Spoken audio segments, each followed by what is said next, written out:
உச்சநீதிமன்றம் தமிழக அரசின் தலையில் ஓங்கி நறுக்கு நறுக்கு நறுக்கு என்று கொட்டியதை ஒரு முதல்வர் அவர்கள் சொன்னது எவ்வளவு பெரிய ஒரு வடிகட்டின பொய் சப்பை கட்டுன்னு நான் சொல்லலை, உச்சநீதிமன்றம் சொல்லியிருக்கிறாங்க. அவங்க சொன்னதெல்லாம் கொஞ்சம் என்னன்னு கொஞ்சம் லைட்டாக பார்ப்போமா?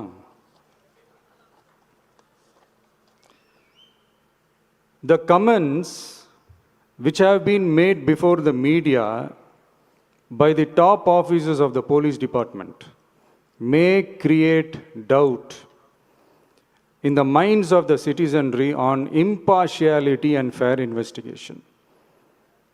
The faith and trust of the general public on the process of investigation must be restored in the criminal justice system. அதாவது அரசு காவல் உயர் அதிகாரிகள் ஊடகங்களிடம் பேசியது என்பது பொதுமக்களிடையே நியாயமான விசாரணை நடக்குமா என்ற சந்தேகத்தை ஏற்படுத்தக்கூடும் என்றும்,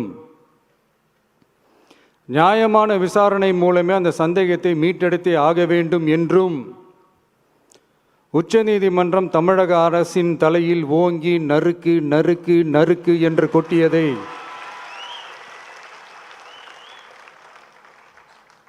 முதல்வர் அவர்கள் மறந்துட்டாரா?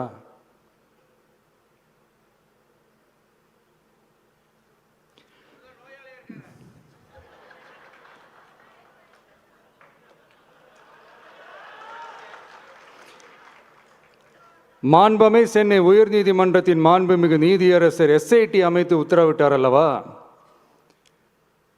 அந்த உத்தரவை ஏதோ சட்டத்தின் மீதும் நீதி பரிபாலனத்தின் மீதும் மரியாதை கொண்டவர்கள் போல ஒரு நாடகத்தனமான கொண்டாட்டத்தை திமுகவிற்கு ஒத்து ஊதுவோரும் நடத்தி கூத்தாடி குதூளித்தனர் அல்லவா? தாவேக்காவிற்கு எதிராகவும் நமக்கு எதிராகவும் உயர்நீதிமன்ற மாண்புமிகு நீதியரசர் தீர்ப்பளித்து விட்டதாக விதந்தோதி விழா எடுத்தனர் அல்லவா? அந்த உத்தரவை குறித்து சொல்லும்போது எந்த ஆவணத்தின் அடிப்படையில் அந்த உத்தரவு அமைக்கப்பட்டது? நான் கேட்கல, உச்சநீதிமன்றம் கேட்டிருக்கிறாங்க.